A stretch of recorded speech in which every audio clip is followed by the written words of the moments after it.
स्वयंपाकात स्वादाची जान, डीएम मसाले तुमच्या घराची शान. छत्रपती शासन महिला गृह उद्योग कबनूर इचलकरंजी घेऊन येत आहेत अस्सल परंपरेची मराठमोळी चव म्हणजेच डीएम मसाले. मटन मसाला, चिकन मसाला, धणे पावडर, गरम मसाला, बिर्याणी मसाला, तिखट चवदार मसाले आणि चटणी म्हणजेच डीएम मसाले.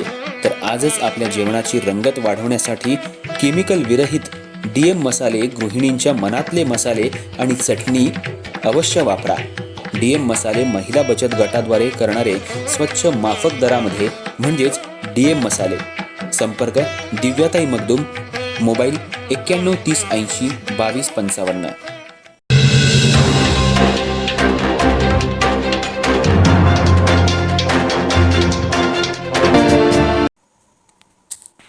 इचलकरंजी महानगरपालिकेच्या महापौर पदाचा चेंडू मुख्यमंत्री देवेंद्र फडणवीस यांच्याकडे बंद लिफाफ्यात गेला आहे. तसंच राज्याचे उच्च आणि तंत्र शिक्षण मंत्री चंद्रकांत पाटील येणाऱ्या 6 तारखेच्या शुक्रवारी सकाळी महापौर कोण होणार याची घोषणा करणार आहेत.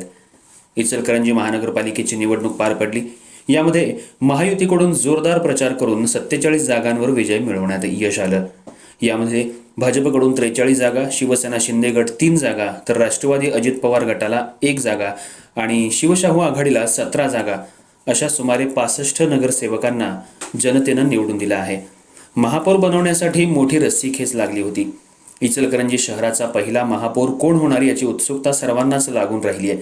आमदार राहुल आवाडे, माजी आमदार प्रकाश आवाडे, माजी आमदार सुरेश हळवणकर यांच्या अध्यक्षतेखाली बैठक होऊन कुणाला महापौर करायचं यासाठी बंद लिफाफ्यातून काहींची नावं मुख्यमंत्री देवेंद्र फडणवीस यांच्याकडे पाठवण्यात आली आहेत. तसंच येणाऱ्या 6 तारखेच्या शुक्रवारी राज्याचे उच्च आणि तंत्र शिक्षण मंत्री चंद्रकांत दादा पाटील हे इचलकरंजीमध्ये येत असून सर्व नगरसेवकांची बैठक घेऊन महापौर कुणाला करायचं याची घोषणा ते करणार आहेत. तर बंद लिफाफ्यामध्ये संभाव्य नावं अशी असू शकतील: ओबीसी पुरुष गटाकडून उदय धातुंडे, अभिषेक वाळवेकर, राजू बोंद्रे, तानाजी पवार, प्रदीप धोत्रे, तर महिलांमधून रूपा बोगड, ध्रुवती दळवाई या सर्वांची नावं सध्या महापौर होण्याच्या चर्चेमध्ये आहेत. बंद लिफाफ्यामध्ये यांचीच नावं असू शकतात असा अंदाज वरिष्ठ नेत्यांनी वर्तवलाय. तर येणाऱ्या शुक्रवारी इचलकरंजीचा पहिला महापौर कोण होणार हे जाहीर होणार आहे. उपमहापौर पदाची माळ कुणाच्या गळ्यात पडणार याकडेही सर्वांचं लक्ष लागून राहिलंय. येणाऱ्या 7 तारखेला महानगरपालिकेचे आयुक्त यांच्याकडे महापौर आणि उपमहापौर पदाचा अर्ज भरण्यात येणार आहे. त्यामुळे सर्वच नेत्यांची उत्सुकता पणाला लागली आहे.